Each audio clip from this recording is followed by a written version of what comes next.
Okay guys, I'm going to do another Hokiehomebrew experiment beer. This is from Kyle.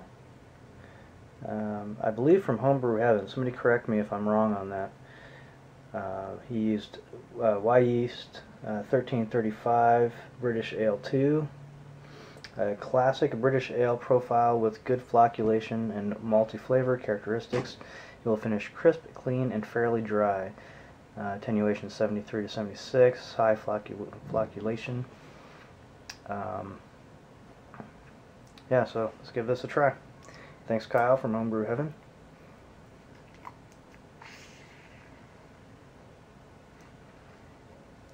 A little light hiss there. Pretty good carbonation.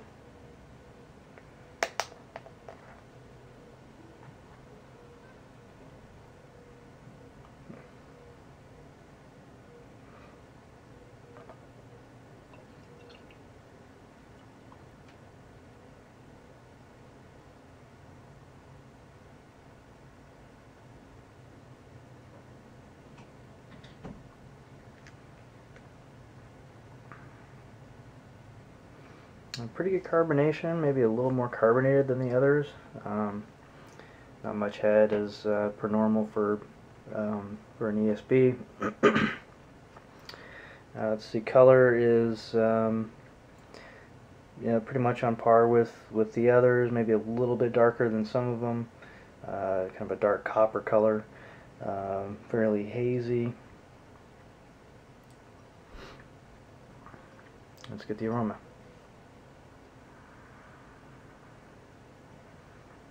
Yeah, mostly malty, like a bready malt, a caramel, a little bit of a roast character.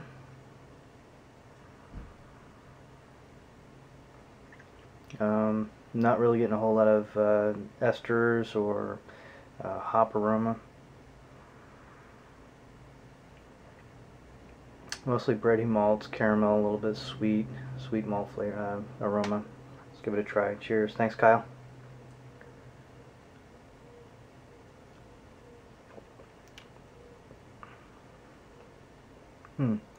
This one's very clean. It's got a really nice malty kind of finish to it. In fact, I'd characterize this one mostly as being pretty malty.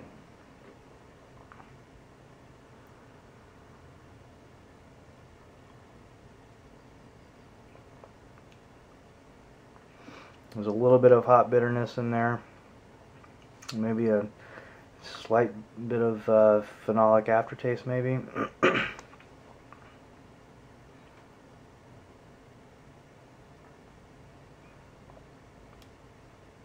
But it's really clean. There's just when you think there might be a cidery taste or something like that, it's not there. You mostly get malty flavors in this one.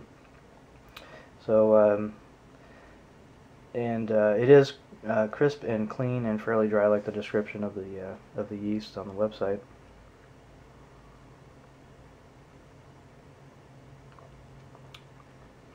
This is really good because it's balanced. The predominant flavor is kind of like maybe a little bit of a vanilla or just a hint of that maybe. Breadiness, maltiness, a really clean, nice malt flavor on this beer. It really accentuates maybe the wheat a little bit in it.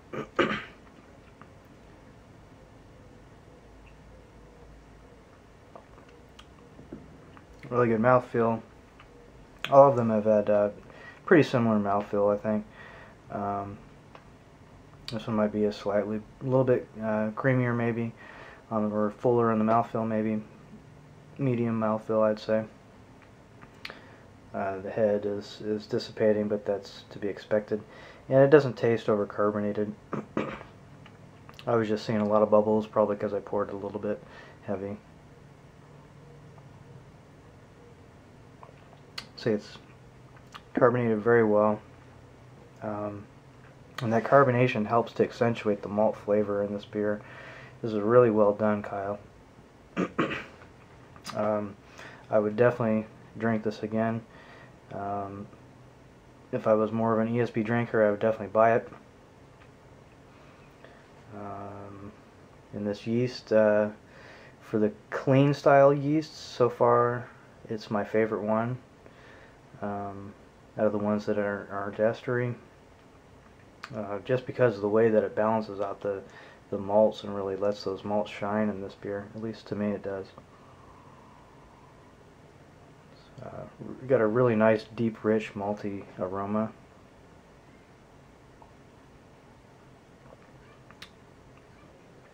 Yeah, no off flavors or anything like that. Bitterness is very, very light, just enough to make it so it's not too cloying or sweet.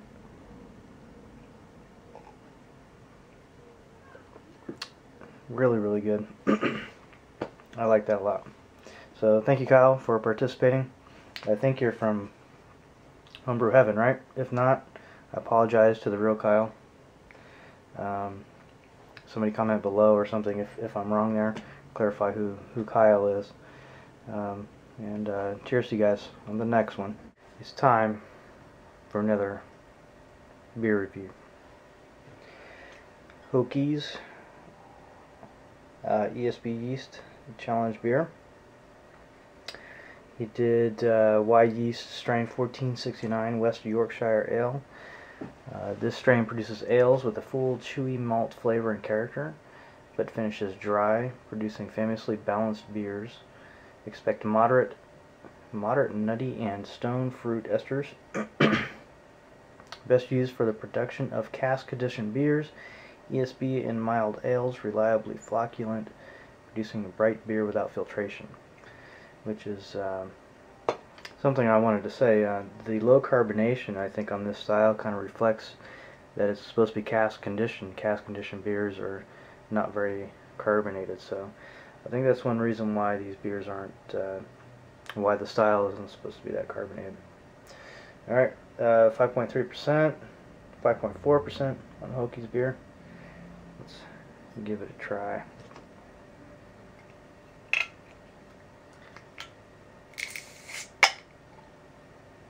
Nice little hiss.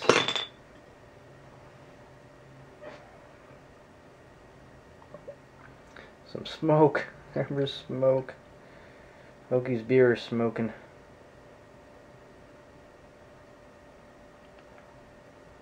I got a little sediment in that one. At the bottom there.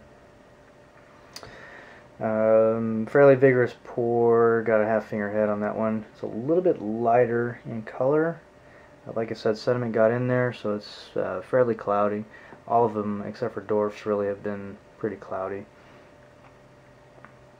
Of course, maybe I could take a Dorf 68 lesson on how to pour a homebrew to get less cloudiness. I'm going to review that video again, Dorf. Let's get the aroma. This one has some darker aromas, maybe dark fruit ester aromas. I want to say a raisin, but that's not quite it. Maybe fig.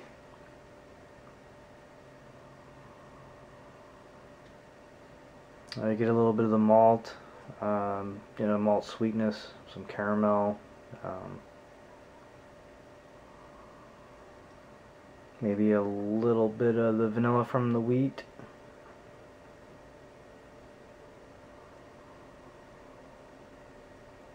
Otherwise, it smells really clean. Let's give it a try. Cheers, guys. Thanks, Hokie. Thank you for putting this together, by the way. This has been a lot of fun. Really has, and very educational. Very cool stuff. I hope to be involved in the next one as well. Cheers.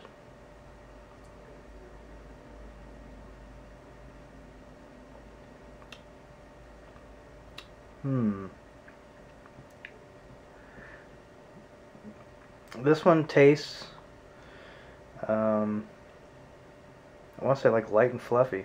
It's got a really mild flavor, really good mouthfeel, lightly carbonated, but the carbonation, you can still feel it tickling your tongue.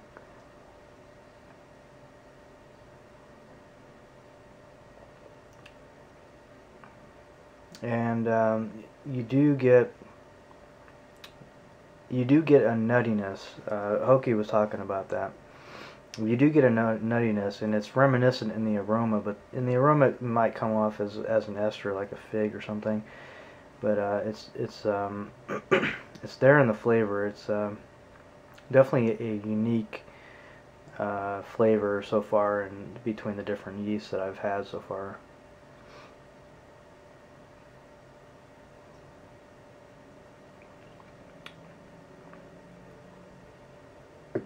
Yeah, it's a deep, nutty, maybe resiny, dark fruitish kind of ester in this beer. It's very light though, just a really light flavor. It's not like a like a Belgian quad or anything like that, but but the flavor is there to give it enough of an interesting kind of flavor, an interesting dimension to the beer.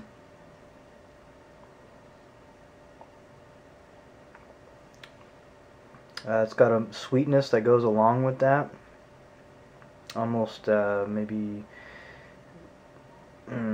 like a brown sugary kind of sweetness a little bit, but it finishes dry, and that's very nice about this beer, is that it finishes dry. They say that this will go in English IPAs. Bitters, of course. Oatmeal stout. I could see this being really good in an oatmeal stout. English brown, like a nut brown. This would probably be really good in a nut brown.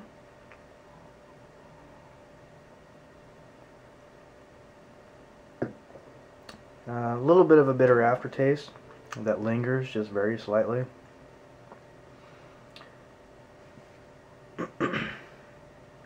This one is a very drinkable one. None of the flavors really, punch you in the face. Everything blends really well together. So as far as, the craft of the beer, is very well done, Hokie.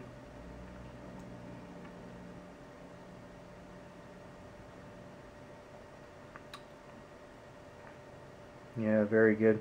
But that ester in it, that dark ale, that dark fruit slash nutty kind of ester is definitely interesting. They also call it a stone fruit ester. I've never heard that term before, stone fruit.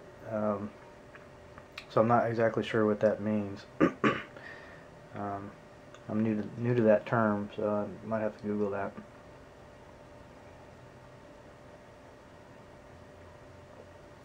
Drinking this cask conditioned would be freaking amazing. We'll even get a little bit of vanilla on the flavor from the wheat.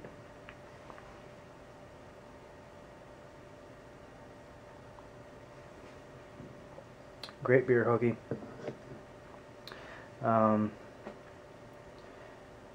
This is a pretty darn good yeast. I would like to use this yeast again, maybe use this yeast myself in an oatmeal stout or something like that, maybe.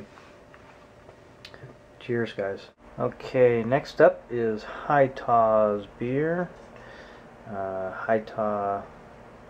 What's your Hitau1063. I kind of feel bad drinking this beer because I haven't sent mine out to his yet. His package was completely destroyed. He didn't get any Hokie beers back in the mail. So I hope that all you guys can send your extras out to him. I'm sure you guys are going to do your best to do that. I know I am.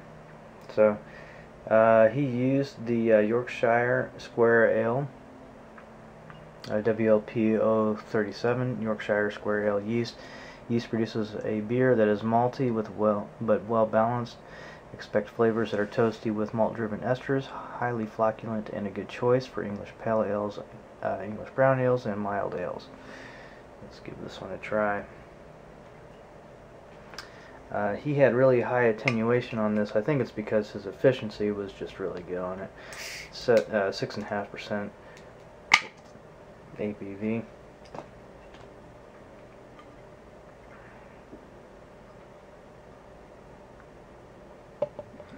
This is another one where the yeast kind of got cut up in the neck of the bottle, and that's okay though. I'm going to pour this one down the middle. Most of these are pretty lightly carbonated, so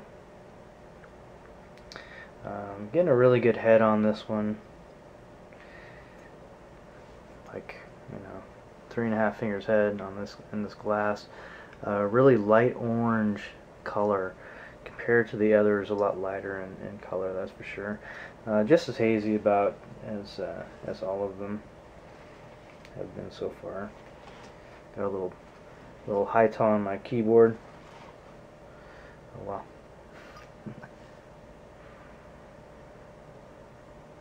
Wow, that's got a really interesting smell. It's got a very saison style smell to it, where you got spices and wheat and orange, citrusness, citrusy. Really smells very familiar, or very reminiscent of a saison. It's got that clean, yeasty smell like a saison does. Yeah, kind of like that chalky, yeasty kind of aroma that you'll get from like a farmhouse ale, from a clean farmhouse ale, not from like a Brett farmhouse ale.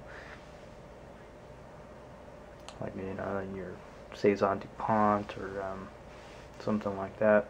Saison La Rue from brewery. Let's give it a wait.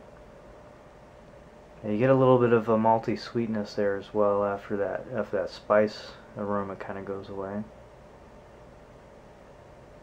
Alright, let's dig in. Cheers.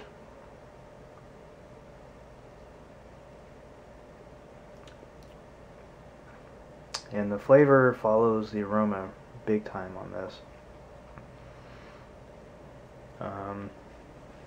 It's got a sweet middle, sweet malty flavor,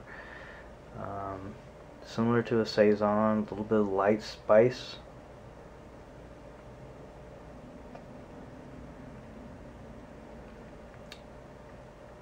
Has a sticky, kind of chalky aftertaste to it.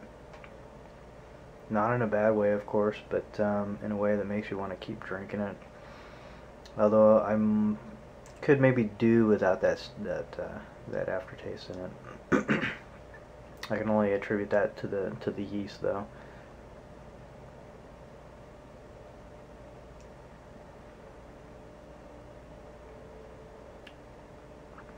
There's a lot of a lot of the light, kind of spicy esters in this one. Not as, you know, obviously there's no coriander or anything like that, or orange peel or anything like that, but it definitely has that yeasty quality to it for sure.